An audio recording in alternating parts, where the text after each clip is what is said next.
சூப்பரான ஒரு tiffin recipe பார்க்க போகிறோம். இதை நீங்கள் டிஃபனாகவும் சாப்பிட்லாம், ஸ்நாக்ஸாகவும் செஞ்சு சாப்பிட்லாம். அது என்னன்னு பார்த்தீங்கன்னா, இட்லி மாவு வச்சு மசாலா குழி பணியாரம் எப்படி செய்யறதுன்னு பார்க்க போகிறோம். இதில் மசாலா ஸ்டஃப் பண்ணி செய்ய போகிறதுனால சட்னி சாம்பார்லாம் தேவைப்படாது, நீங்கள் அப்படியே சாப்பிட்லாம். வாங்க எப்படி செய்யறதுன்னு பார்ப்போம். மசாலா குழி பணியாரம் பண்ணுறதுக்கு அடுப்பில் ஒரு கடாய் போட்டுக்கலாம். இதில் 2 ஸ்பூன் எண்ணெய் ஊற்றிக்கங்க.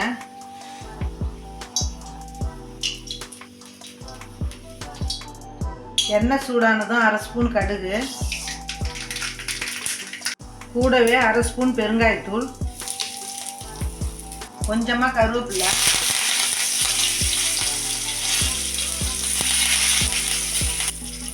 ஒரு பெரிய வெங்காயத்தை பொடியாக கட் பண்ணி போட்டுக்கலாம். இந்த வெங்காயம் லைட்டாக வதங்கட்டும்.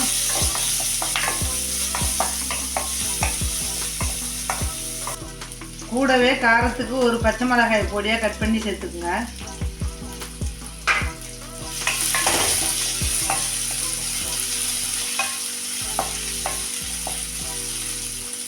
வெங்காயம் வதங்கினதும் 1/2 ஸ்பூன் இஞ்சி பூண்டு பேஸ்ட்டு போட்டுக்கலாம்.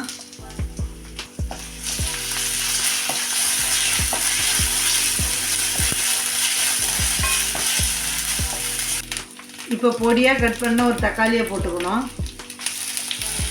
இதையும் நம்ம வதக்கிக்கலாம்.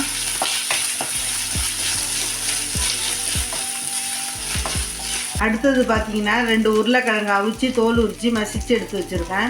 இதை நம்ம கடாயில் சேர்த்துக்கலாம்.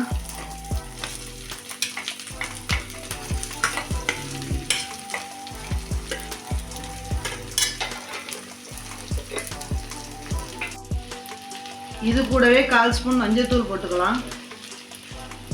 தேவையான அளவு உப்பு போட்டுக்கலாம். நான் 1/2 ஸ்பூன் போட்டுக்கிறேன். இது எல்லாத்தையும் நம்ம நல்லா மிக்ஸ் பண்ணி விட்டுக்கலாம்.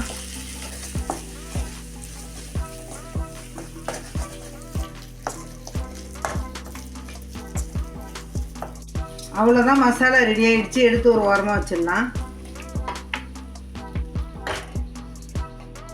அடுத்தது அடுப்பில் ஒரு குழி பணியார கல் போட்டுக்குங்க. இதில் நம்ம கொஞ்சமாக எண்ணெய் ஊற்றிக்கலாம். எண்ணெய் சூடானது இட்லி மாவை எடுத்து இதில் 1/4 மட்டும் ஊற்றிக்கங்க.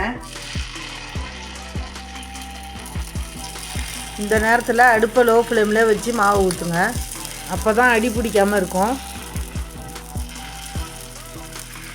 இப்போ நம்ம ரெடி பண்ணி வச்சுருக்கிற மசாலாவை சின்ன சின்னதாக உருட்டி இது மேலே வச்சுக்கலாம்.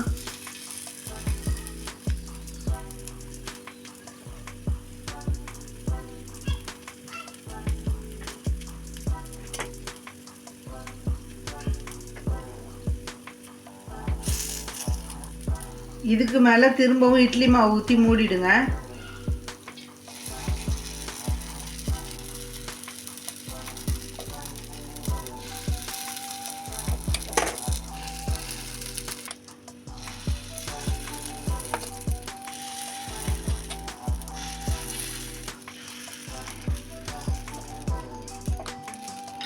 இது ஒரு பக்கம் வந்ததும் திருப்பி விட்டுடலாம்.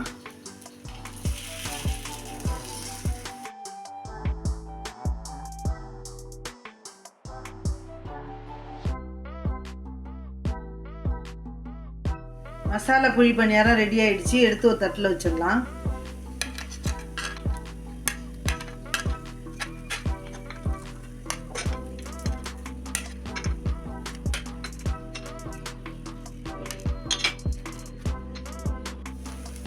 இதே மாதிரி உங்களுக்கு எவ்வளோ குழி பணியாரம் தேவையோ அதை ஊற்றி எடுத்துக்கோங்க. அவ்வளோதான், நல்லா பொசு பொசுன்னு மசாலா குழி பணியாரம் ரெடி ஆகிடுச்சு பாருங்கள்.